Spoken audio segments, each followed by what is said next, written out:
안녕하십니까. 보건대학교 부단장을 맡고 있는 이은상이라고 합니다.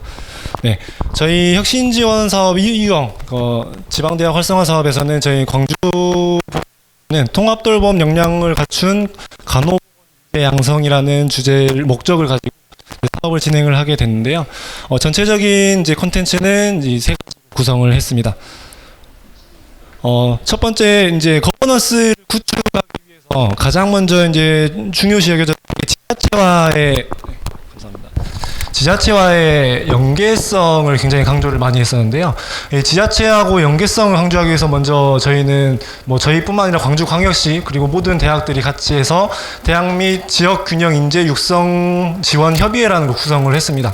그래서 여기서 구성된 내용을 이제 어떻게 보면 광주광역시 시청 그리고 이런 부분 모든 대학들이 그리고 관련 지자체 협의체들 다 같이 들어와가지고 구성 필요한 것들이 뭐냐 그리고 이제 그거에 따라서 대학들이 어떻게 해줄래라고 해서 의견을 수렴한 다음에 저희는 목표를 정했습니다. 광주광역시의 5대 시정 정책 중에 하나가 광주다움 통합돌봄이거든요. 세 번째가 광주다움 통합돌봄인데 그 광주다움 통합돌봄을 운영하기 위해서는 우리 광주보건대학교의 특성화를 가장 잘 살릴 수 있다라고 생각을 해서 광주 통합돌봄 역량을 갖춘 간호보건 인재 양성이라는 목표를 설정을 했고요. 네, 그거에 따라서 이제 그 목표를 이제 이루기 위해서 지역사회 산업, 지역 및 산업 분석을 먼저 시작을 했고, 그 다음에 우리 광주보건대학교 내부 역량을 분석을 한 결과, 이 네 가지 전략을 목표를 설정을 했고요. 그 네 가지 목표에 따라 전략에 따라서 어떻게 운영할지 전체적인 사업의 이제 로드맵을 이제 구성을 했습니다. 그래서 두 번째가 이제 첫 번째 이제 그걸 이루기 위해서 학사 구조 및 개편이 정말 중요했었는데요. 광주다움 통합돌봄이라고 하는 통합돌봄 자체가 이제 어느 정도 각 학과에 녹아져 들어가 있긴 한데 이걸 특성화를 시켜야 된다라고 해서 전체적으로 이 네 가지 영역에 맞게 저희 추진 로드맵을 설정을 했고 거기에 따라서 교육 체제 구축 그리고 교육과정 개편 및 운영 그리고 지역 정주 인력을 양성하기 위해서 어떤 우리가 노력을 해야 되는지 그리고 통합돌봄 교육 여건을 거기 그 인력을 양성하기 위해서 어떤 교육 여건들이 필요한지에 따라서 이제 사업 구성을 만들어냈습니다. 그래서 첫 번째로 이제 통합돌봄 교육 체제 구축인데요. 그에 따라서 이제 지자체, 산업체, 대학 거버넌스를 구축을 하게 되고 그에 따라서 학사 구조 개편, 학사 제도 다양화를 이제 시작을 했습니다. 그래서 학사 구조 개편이라고 하는 건 이제 저희도 다른 이제 사업들하고 같이 연계해가지고 통폐합도 시키기도 하고요. 복지 계열도 같이 연관시켜서 많은 이제 구조 개편을 시작을 했고, 그다음에 학사 제도를 다양화를 시작을 했습니다. 팀티칭이라는 이제 시수 인정 제도를 도입하기도 했고요. 그다음에 거기에 따라서 교수자 간 연계 교육을 하기 위한 MP라는 이제 제도를 또 도입하기 위해서 필요한 그 역량들을 제도들을 또 지침을 개선을 했습니다. 그래서 이제 23년도는 어떻게 보면 대부분 다 비슷하시겠지만 23년도는 저희 통합돌봄이라는 체제를 이제 확립하기 위해서 모든 걸 다 여기에 녹여내기 위해서 다 뜯어 고치기 시작을 했습니다. 그래서 23년도는 이제 두 번째 교육과정 개편을 위해서 이 세 개의 학과를 특성화를 시작을 했는데요.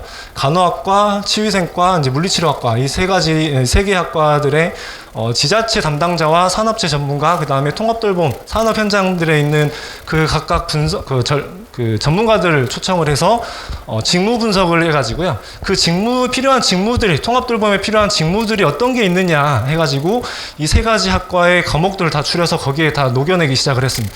그래서 관련된 이제 전공 과목들은 다 이렇게 돼 있고요. 그 다음에 꼭 이 세 개 학과뿐만 아니라 이 세 개 학과라고 하면 인력 양성을 했을 때 치유생사, 간호사, 물리치료사, 사회복지사 등등 여러분들이 팀을 이뤄서 한꺼번에 움직이면 좋지만 실질적으로 인력이 부족한 상태잖아요. 그러다 보니까는 간호사분이 가시더라도 치유생과에 어느 정도 기본적인 기초 역량 정도 가지고 있으면은 좀 조언 정도 해줄 수 있겠다라고 생각을 해서 기초 교양 과목, 이제 공통 교양 과목을 이제 개설할 예정입니다. 이번에 이제 개설을 만들었고요. 이제 올해부터 운영 예정입니다. 그래서 공통교양 과목으로 해서 통합돌봄 건강관리, 다직종관 연계교육 기초의 두 가지 과목을 이제 개설했습니다.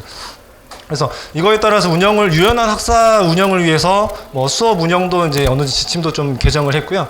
교수학습법도 좀 더 확대를 시켜서 운영할 수 있게 좀 더 유연하게 편하게 운영할 수 있게 좀 개정을 했습니다. 좀 깨져 있는데 글씨체를 제가 좀 잘못 가져와가지고 좀 깨져 있는데, 먼저 세계학과의 통합돌봄 직무분석 후에 교육과정 개편 전부 다 들어갔고요. 그래서 올해부터 바로 들어갈 예정이고, 말씀드렸던 통합돌봄 건강관리를 교과를 개발을 했습니다, 올해. 그래서 바로 이번 연도 1학기 때 간호학과, 2학기 때 물리치료과 치유생과 같이 진행될 예정이고요.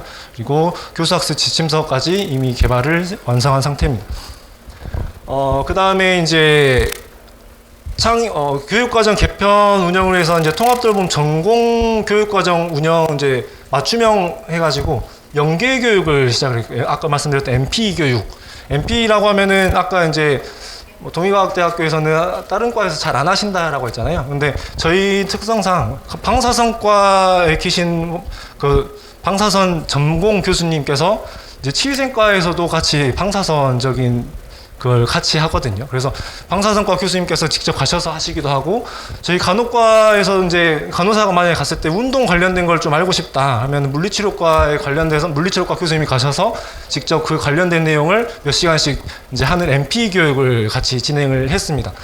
그 다음에 이제 교육 품질, 이게 정말 잘 운영되고 있느냐를 따지기 위해서 교육 품질을 활성화시키기 위해서 특히 저희 CIPP 평가 모델을 쓰고 있었는데, 거기에 따라서 통합돌봄에 맞춤된 CIPP 평가 모델을 완성을 했고요.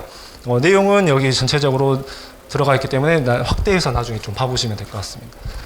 그 다음에 이제 정주 인력 양성을 위해서 추진 체계들 전체적으로 입학에서부터 이제 졸업까지 어떻게 이 사람들을 입학해서 잘 구슬려서 학생들 정착을 시키고 통합돌봄에 맞는 뭐 인력들을 양성을 해서 졸업한 다음에 그쪽이 일을 시킬 수 있을지를 해서 전체적으로 진단평가부터 해서 뭐 진단평가에 따라서 이 사람이 어떤 게 필요하냐, 어떤 게 부족하냐, 그에 따라서 이게 적성이 맞냐에 따라서 통합돌봄 인재를 추려낸 다음에 각각 프로그램들을 다 운영을 했습니다.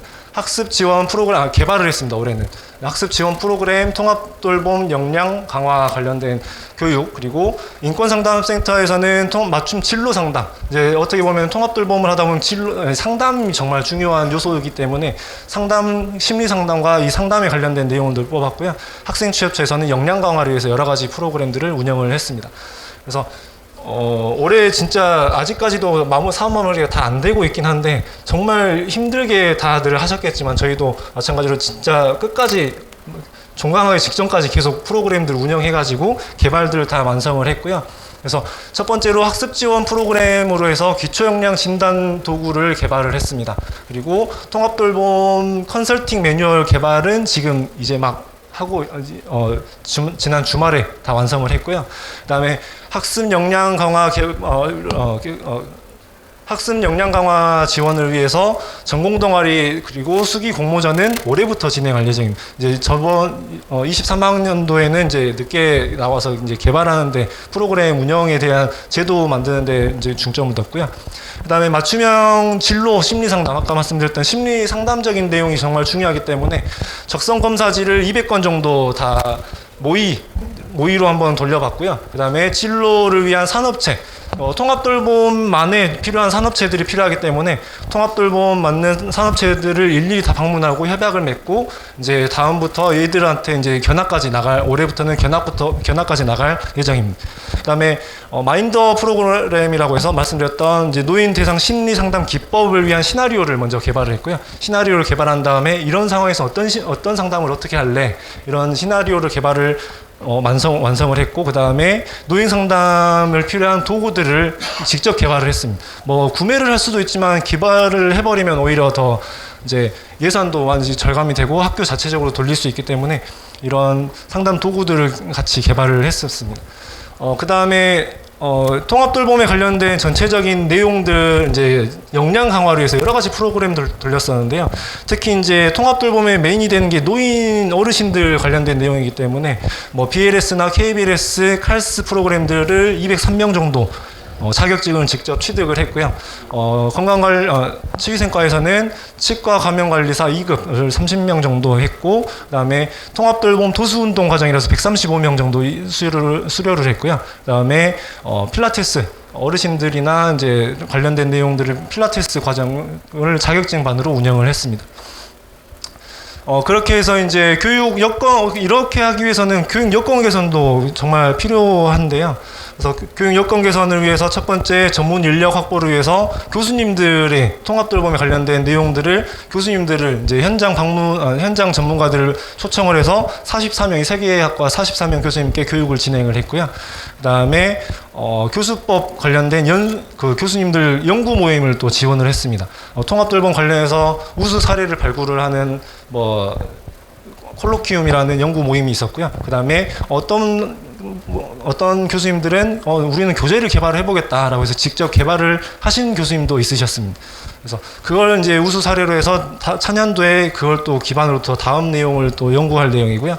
그다음에 IP 퍼실리테이터라고 해서 아까 말씀드렸던 이제 저희 광주보건대학교 굉장히 특화시켜서 이제 많이 하고 있는 게 IP이거든요. 인터프로페셔널 에듀케이션이라고 해서 전문직 간 연계 교육이에요. 아까 말씀드렸던 MP랑 비슷합니다. 전문직 간 이제 아까 말씀드렸던 것처럼 한 팀이 전체적으로 같이 움직이면 좋은데, 제가 이 직무에 대해서 다른 직무에 대해서 알 수 있으면 오히려 서로 편하잖아요. 그래서 IP 퍼실리테이터, 이제 교수님들을 교육을 시켜서 학생들에게 지도를 할 수 있는 교육을 또 진행을 했습니다. 지금 이게 어제 찍은 사진인데요. 공사가 아직 다 안 끝났습니다. 통합돌봄 이게 예산이 늦게 나와가지고 통합돌봄에 필요한 환경을 구축을 하자 이참에. 그래서 간호과하고 치위생관과를 일단 올해 진행을 같이 했고요. 그 다음에 물리치료과랑 이제 세 개 학과 전체적으로 기자재 28문을 확보를 했습니다. 기자재라고 하면 뭐 비싼 것들만 아니라 아까 말씀드렸던 그냥 작은 기자재들, 저렴한 기자재들 여러 개 확보를 해서 여러 학생들이 쓸 수 있게 기자재들을 확보를 했습니다. 사업 및 성과 관리는 대부분 학교들마다 특색이 있겠지만 저희는 당연히 중장기 발전 계획과 지자체 시정 정책에 맞게 이제 전체적으로 재정 투입을 수립을 했고요. 그다음에 우선순위 일정할 때는 사업의 구체성, 달성 가능성, 시기 적절성, 의견 수렴에 따라서 이 네 가지 꼭지에 따라서 우선순위를 배정을 했습니다. 그리고 이제 다른 지원, 이제 혁신 지원 사업 외에도 다른 사업들을 많이 운영을 하고 있는데, 그 사업 중에서도 이제 차별성을 꼽아라라고 하면은 다 똑같겠지만, 광주광역시에서 특정하게 요구하는 시정 정책에 따라서 거기에 필요한 인력을 양성을 하겠다라고 하는 게 광주보건대학교의 차별성이었었고요. 성과관리 체계및 자체 평가는 다 똑같이 하시겠지만, 저희는 PDCA 사이클을 통해서 성과관리 단계는 의견 수렴부터 시작을 해서 사업 내부 계획을 수립을 하고, 거기에 따라서 사업 추진 관리 등등 모니터링 상시 운행을 한 다음에 이때 잘못됐다 싶으면은 다시 피로 넘어가는 단계를 통해서 진행을 하고 있습니다. 그래서 23년도에는 전체적으로 체질 개선 쪽으로 많이 포커스를 뒀고요. 그걸 확립시키기 위해서 올해부터 이제 운영할 계획이고, 그게 잘 된다 싶으면 25년도부터는 좀 더 확대해서 여러 개 학과들 확대할 예정을 갖고 있습니다. 네, 여기까지 해서 저희 혁신지원 사업 이유형 이제 지방대학 활성화 사업에 대해서 설명을 드렸고요. 혹시 질문이 있으신 분들은 말씀을 해주시면은 제가 아는 방향 안에서 최대한 말씀드리도록 하겠습니다. 시간이 좀 지나서 그냥 한 가지만 여쭤보면, 네네. 사실 굉장히 의미 있는 이제 그 과정을 만드셨는데, 사실은 이과들이 전부 다 면허학과들이란 말이에요. 통합교육을 하기 굉장히 어려운데, 지금 그러니까 교양교육하고 비교과로만 운영을 하시는 건지를 좀 아마 확인을 해보고 싶습니다. 전부 다 저희는 비교과 프로그램들은 그냥 그 교수님들 기간 양성, 그리고 면허에 필요한 거 이외에 통합돌봄에 필요한 것들을 비교과로 운영을 하고 있고요. 그러니까 교육과정 개정에 들어가면은 전체적으로 저희는 교육과정 자체에 손을 대기 시작했습니다. 그래서 전부 다 이 세 개 학과에서는 기초 교양 과목하고 전공 과목 전부 다 통합돌봄에 맞춰 특화해서 좀 개정을 했거든요. 네. 쉽지가 않았을 텐데 저과들이 움직이기 어려운 과들이에요, 사실은. 네, 수고 많으셨습니다. 제가 네, 한 게 아니라. 네, 감사합니다.